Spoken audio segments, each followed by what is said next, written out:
بسم اللہ الرحمن الرحیم۔ بے نام ٹی وی کے معزز دوستو، جس نے مچھلی اور انڈا ایک ساتھ استعمال کیا اور وہ فالج کا شکار ہو تو خود کو طعن و ملامت کرے،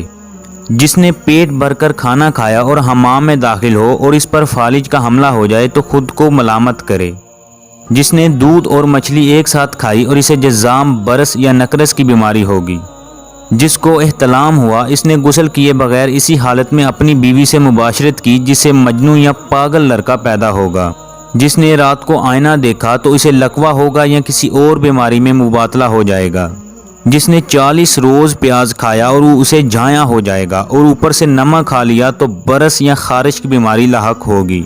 جس نے ابلا ہوا ٹھنڈا انڈا استعمال کیا تو اسے امتلا ہو گیا اور اس کو دمہ کی بیماری ہو جائے گی۔ انڈے کا دائمی استعمال چہرے پر سیاہی، زردی مائل جھائیاں پیدا کرتا ہے۔ بکری کے گردے کا دائمی استعمال بھانجپن کا سبب بنتا ہے۔ حائضہ عورت سے ہم بستری کرنا جذام کا سبب بنتا ہے۔